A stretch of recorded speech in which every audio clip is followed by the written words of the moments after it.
Okay, so we're starting a new series, I hope. It depends on how the copyright goes. I think because this was made for public television, that it's okay for public use. But I don't know what the rules are specifically. I don't I don't really understand why I was allowed to watch soap. I'm hoping it's because Susan Harris likes me, because she's still alive, so she would have a say. Anyways, the next series we're going to try to watch some episodes from Wishbone because I have been randomly nostalgic for Wishbone. I grew up watching this show. I love that little dog. I was a reader myself, and so I loved all of the shows about reading, all of the Reading Rainbow, the Wishbone, all of the interactive things that made it feel like somebody was talking to me about a book that I had read. So, the episode we're going to watch is the one that they did about Frankenstein. So, for those of y'all that don't know Wishbone, because I can imagine that a lot of you wouldn't these days, Wishbone was a little dog that read books and acted out stories that came from classic books. So this one is Frankenstein, which was written by Mary Shelley, and it was about Frankenstein was a man who created human life and then spent the rest of his life trying to escape that life that he created instead of, I don't know, destroying it, but I guess he couldn't really destroy it because it was too strong. So he just kind of abandoned it and sailed away, and the monster follows him and starts killing people that's close to him to let him know that it's not going anywhere. In the book, there's a lot more in the book that was ever in any of the movies, I don't think, because I've seen the original movie. I never saw the 90s version that they made, which I've been wanting to, but I can't ever find a decent quality version of it to download. And I'm poor. So, there's your backstory on Wishbone, on Frankenstein. And let's get into the show. Which I have not actually watched Wishbone in about 20 years. So, I might cry. Just a warning. Sometimes nostalgia randomly makes me tear up. What's the story, Wishbone? What's this you're dreaming of? Such big imagination on such a little bud. What's the story, Wishbone? Do you think it's worth a look? It kinda seems familiar, like a story from a book. Shake a little, I'll never forget a song. Let's wag another tail, sniffing out adventure with Wishbone on the trail. Come on, Wishbone. What's the story, Wishbone? What's the story, Wishbone? What's the story, Wishbone? What's the story, Wishbone? Hello and welcome to Science Dog. On today's show, we'll be conducting important scientific research for my friend, Joe Talbot. And we'll be using a time-honored method of investigation. As long as we don't get caught. And that method is... digging! Oh!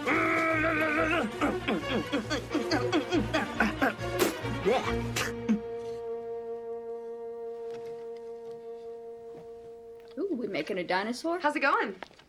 I can't find the right jawbone. Yeah, well, this is starting to look like something. I guess. It's kind of a drag right now because I can't...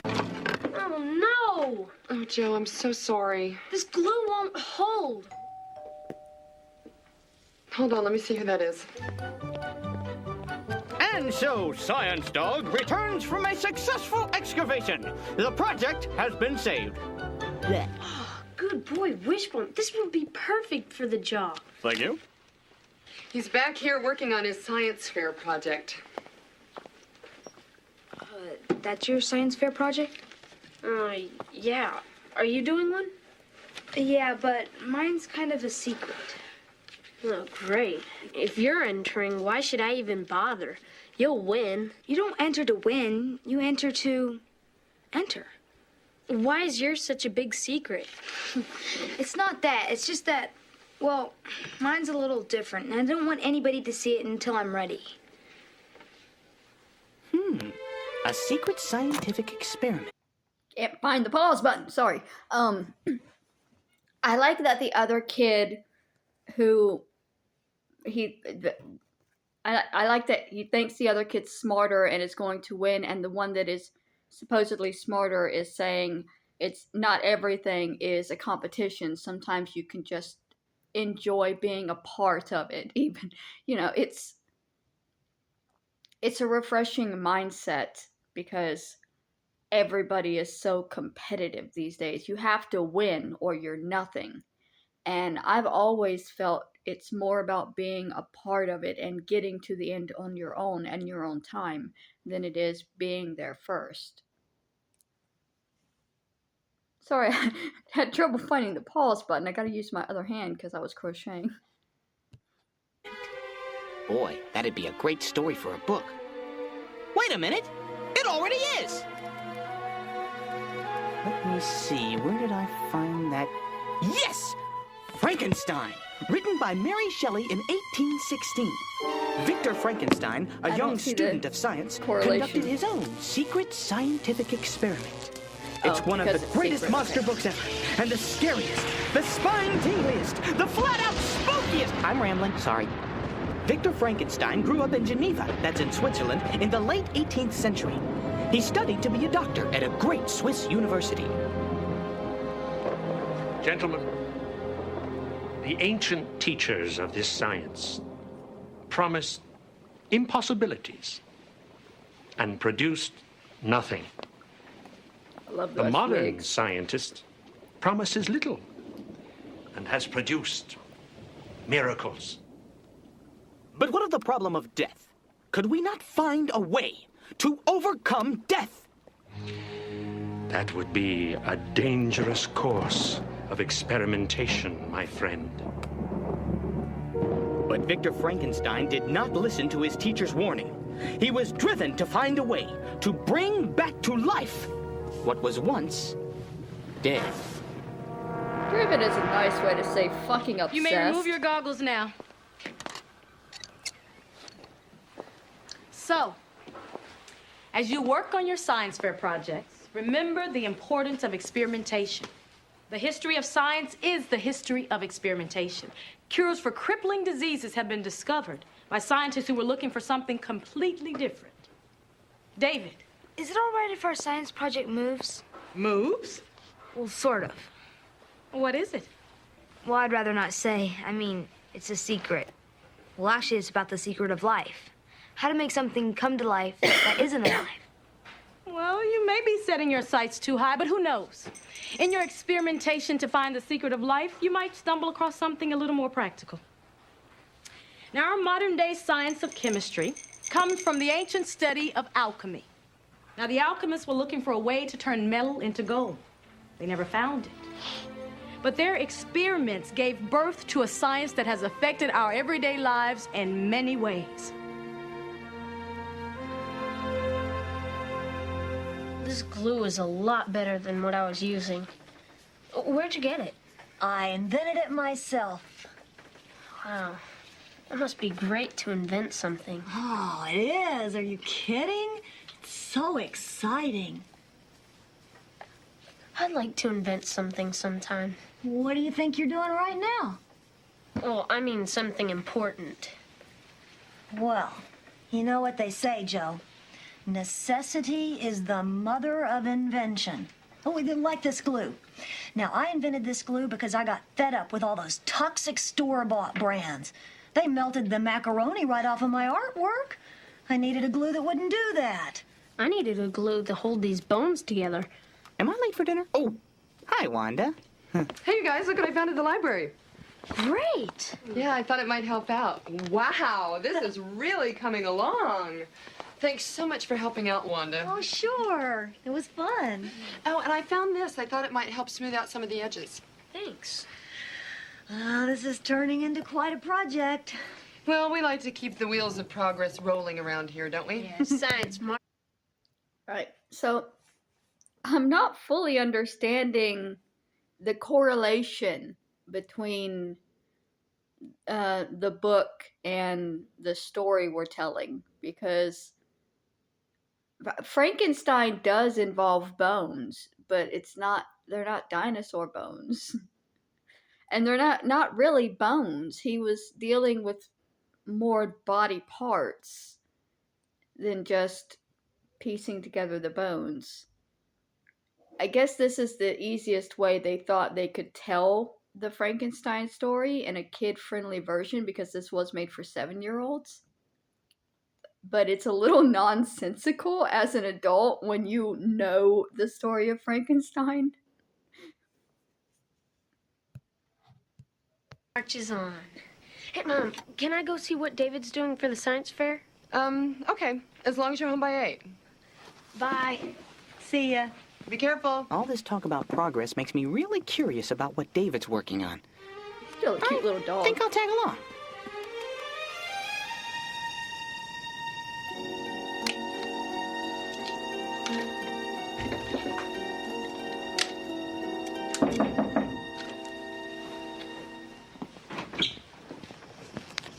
What's up? Let me see it. See what? Your science fair project. No way. Your drugs, bro. Oh, come on. Tonight on Science Dog, I'll take you inside the secret lab of David Barnes, forthright young scientist or evil genius. That it over there? No. Let's go inside the house. Oh, come on, David. Well, nobody looks until the science fair. Well, you got to see mine. I saw a pile of bones. Oh, it's going better. Great. You want me to go home, don't you? Yeah.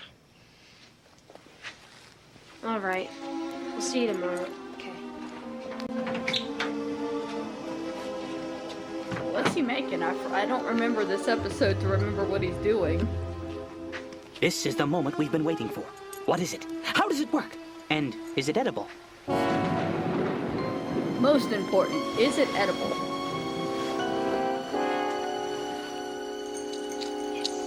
Hey, that looks great! Another exclusive brought to you by Science Dog. You saw it here first. Dad said you have to let me see it. Oh, okay. Well, just one quick look, just because you won't be there at the fair. Now, don't touch anything and don't tell anyone. Now, when I push a these little buttons, pink ribbon. you'll walk up to Miss Walker and tell her that I have discovered the secret of life. Now, natural energy is the secret of life. You get it? No. Just wait until you're in the 6th grade. Don't touch!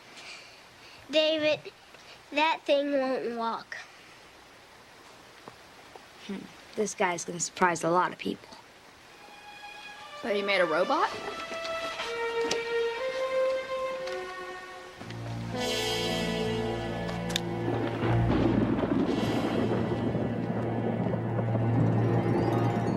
Science can be full of surprises, as Victor Frankenstein would soon learn.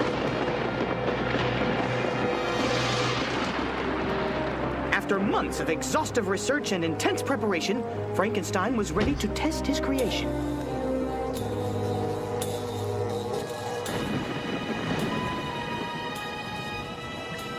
His little tail wagging. This is it. The He's moment such a I've happy worked puppy. so hard for. Will I be able to infuse a spark of being into this lifeless thing? Is this the first step toward mankind's victory over mortality? Final leap to your insanity. Here goes everything. Because in the book, the doctor really just goes crazy. The monster takes everything from him.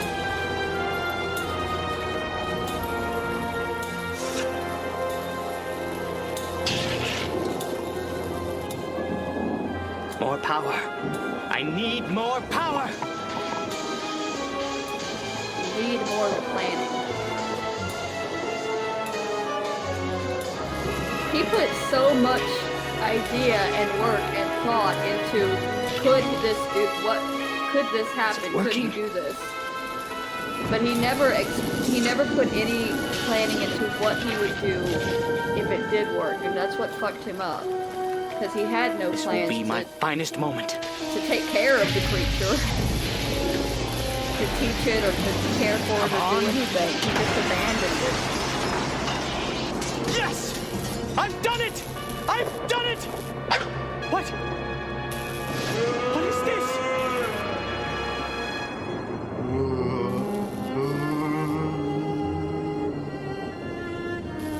No. No! No! All of my work! All of my research! For this thing!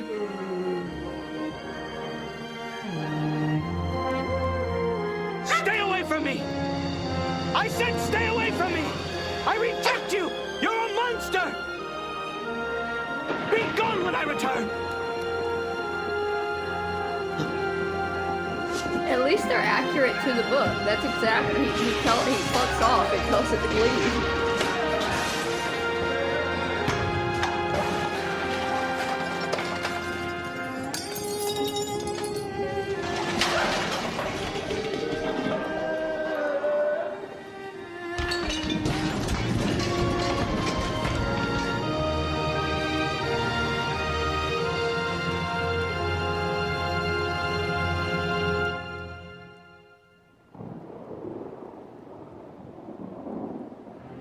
By the time Frankenstein returned to his laboratory, his creation had escaped.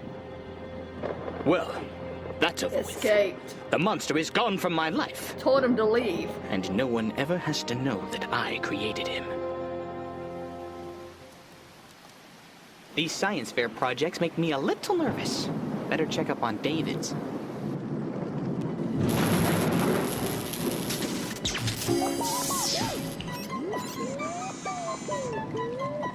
Yeah, that's possible. Hello, Swatter. Nice to meet you. I'd like to tell you about the secret of life.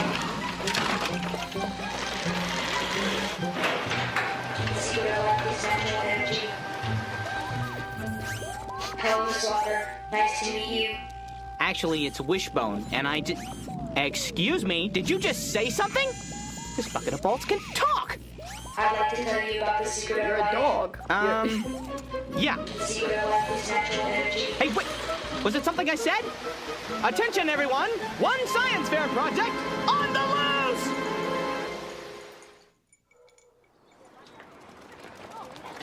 Somebody heard me say you're a dog and got offended. I'm in a little trouble. Where have you been? Everybody's looking for you. I think my science fair project walked away. What? Walked away? Yeah, or somebody stole it, but I think it walked away. That's gotta be some science fair project. Where do you think it went? I don't know, but we gotta go find it. Come on.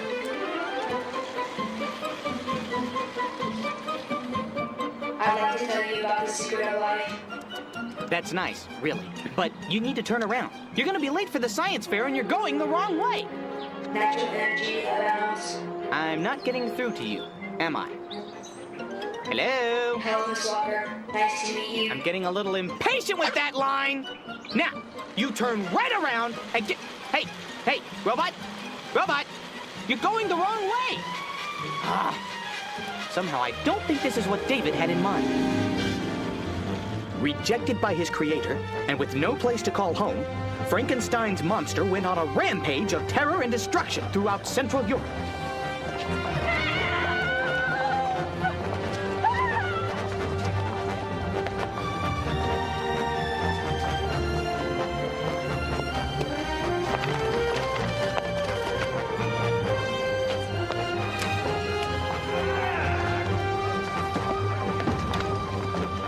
Starts with him following Dr.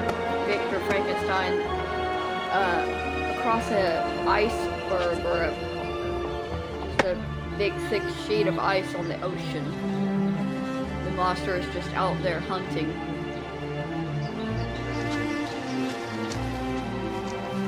Pretty sure it's been a long time since I've read that one. Frankenstein ultimately had to accept responsibility for his creation.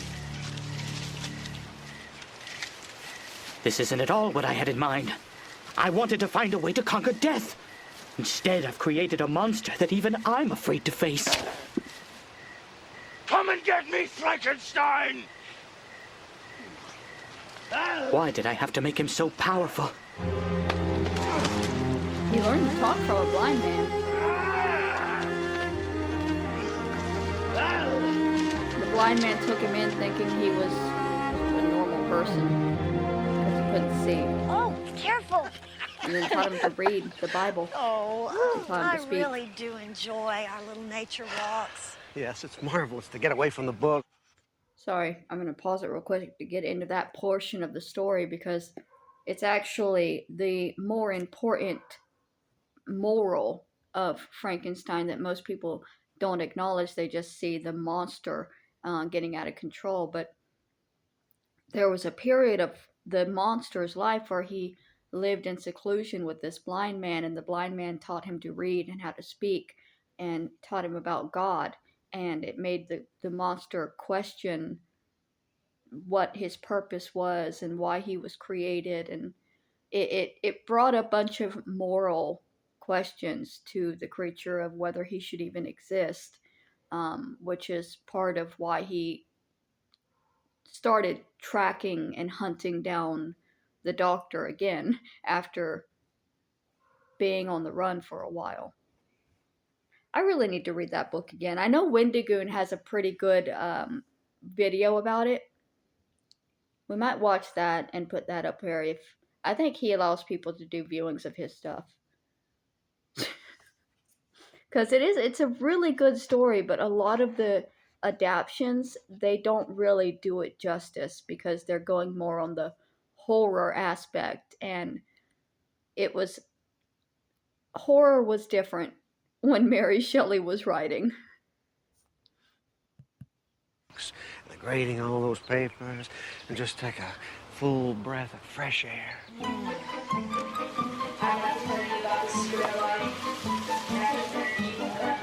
Oh my goodness. Okay, let's review. We've got one robot running amok, one dog in pursuit of that robot, and two dumbstruck nature lovers. Hey, let's continue. I like his reaction.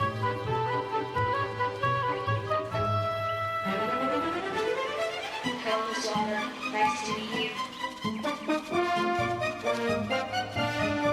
I'd like to tell you about the secret of life.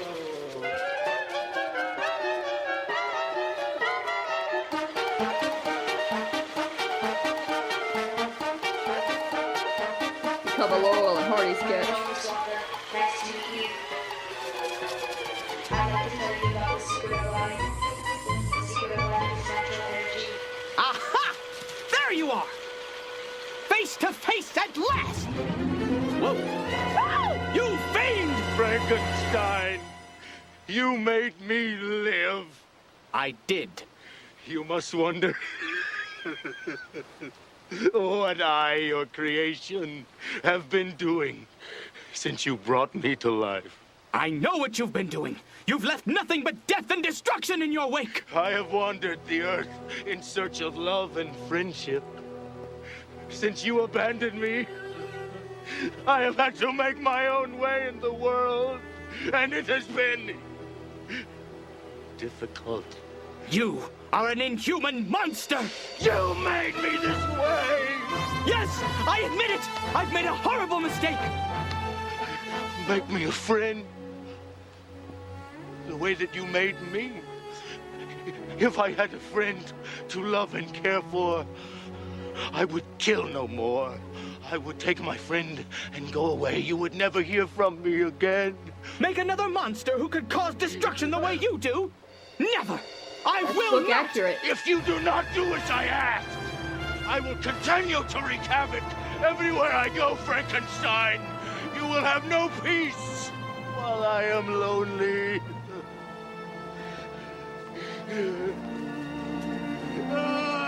In the book, the monster asks the doctor to make him a bride. That's where the Bride of Frankenstein comes from. Hello, Miss Walker. but he was refused. All those gadgets and no off button? I can't believe it. David, talk about cool. It moves. Yeah, well, it was almost a disaster. Emily must have turned it on. Oh boy, she's gonna get it. We better hurry to get it to the fair. It's already 6 o'clock. Yeah, it wasn't easy bringing him down, but you can trust old Wishbone and, well, you can thank me later. Oh, Miss Walker, we found it. That's great, David. I'm glad you made it. But it's after 6 o'clock. I have to run home before open house starts. Okay, we're gonna set up over there. Okay, good.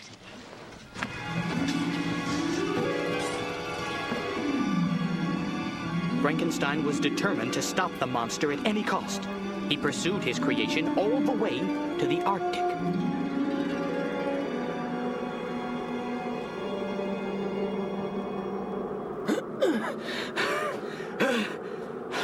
This is all my fault, but I'll make it right somehow. I know I'm close to finding my creature, but I'm so tired. Maybe I'll just rest for a while.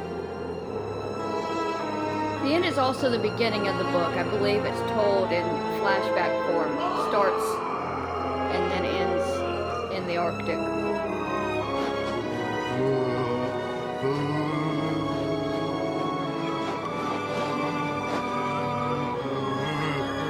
The man's chilly.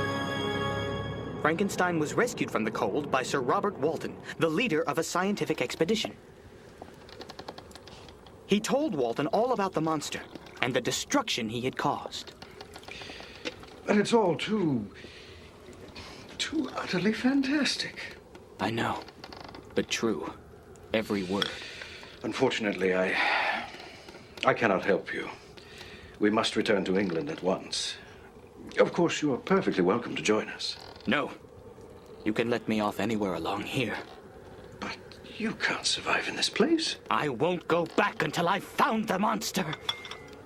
But I've traveled so far, and I'm so very, very tired. Anyone can see that you are exhausted.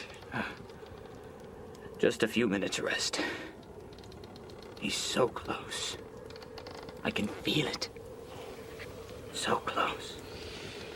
You're becoming delirious.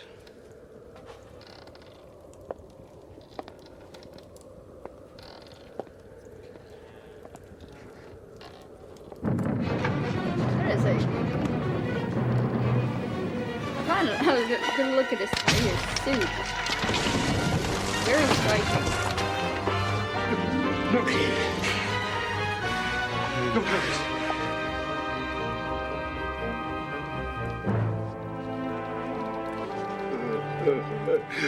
Frankenstein.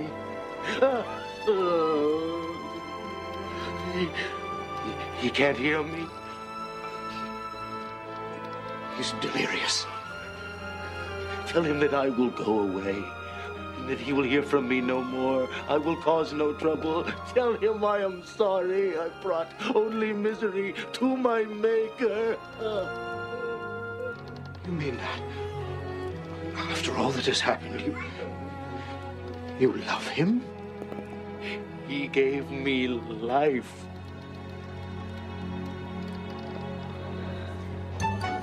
Tonight, Science Dog comes to you from the Sequoia Elementary Science Fair. Later, we'll visit the kitchen for a practical application on chemistry in cooking. You are way too modest. This is awesome. Kids still love Yeah, their but mine parents, even doesn't if they're walk and abusive. talk. They gave them life. Maybe that's for the best. So, what is some of you bones gonna be doing later?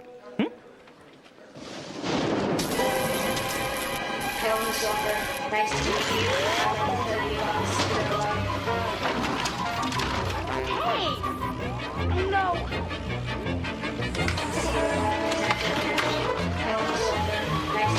And the five is alive. Didn't we just do this?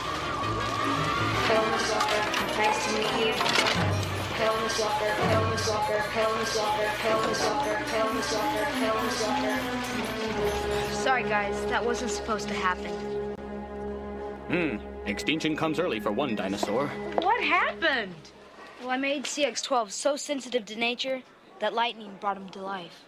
Wow, that proves that nature really is powerful. And that concludes this edition of Science Dog. I'm Wishbone. Thanks for watching. Boy, you bring something to life and you really have to take responsibility for what it does. And maybe you can start taking that responsibility by helping clean up. This one's mine. Look at all these bones. I'll never get them all up. Well, I can think of one bone you won't have to worry about. Excuse me, please. It's cute. At the end of the day, he is just a puppy dog. Wanda, you home? Oh, good. Ah, fresh soil. You gotta get just the right depth. Ooh, that tickles. And a quick covering up job. There we go. Ah, perfect. And no one's the wiser. Hey, Flamingo, what are you looking at? Read my lips, pal. You didn't see anything. He understands. I had gazed on him while unfinished. He was ugly then, but when those muscles and joints were rendered capable of motion, it became a thing such as even Dante could not have conceived. What a writer! Mary Shelley creates a chilling yet sympathetic character. Her rich power of description allows her readers and our makeup artist to unleash their imaginations. We were thinking, do we do a space age, kind of a robotic type of monster? But then we decided that we wanted to keep the Frankenstein monster very human, to create a sense of pity for this character, but still with the horror involved in piecing together this creation. Here's the actor who plays Frankenstein's creature. As you'll see, makeup is going to do wonders for him. The first thing is to create the scars, a little bit jagged so that they would look rather rough. The whole process will take a while, but that's okay. It'll give the actor time to envision the character he's about to become. Icing on the cake was this contact lens that totally blotted out the color of his eye. But how was I terrified when I viewed myself in a transparent pool. His watery eyes seemed almost of the same color as the dun white sockets in which they were set. I am sorry. A great book, a little makeup, and a lot of imagination. That's the recipe for Frankenstein's bone-chilling and sympathetic creature. Okay, I didn't expect that last little bit where they showed the artist and the creator and the discussion of how to present this kind of a being for children, because you want to present it as human, but you also want it to be a scary human. So I think they did a fairly good job. I'm still not fully understanding the full link between the kid's story and the book. I think there were probably other books about robots that they could have chosen, but they wanted to do a Frankenstein story. Being fair, it's going to be hard to incorporate Frankenstein into a children's show, so it works well enough. I still love Wishbone, even if the stories are a little nonsensical. And his portion was book accurate, which a lot of shows they're not. They go by the film, which is almost completely different. So I appreciate that childhood me got the book accurate form. Hopefully that won't be dumbed down too much over the next few generations as kids stop reading on their own and just start going by the movie adaptations. But we're not there yet. We're here watching Wishbone, and we've enjoyed it. Hopefully, YouTube will allow us to put it up, and if it does, we will go foraging for more Wishbone, because it's a show that I really do like, and I'm nostalgic in my old age, I guess, for these types of things.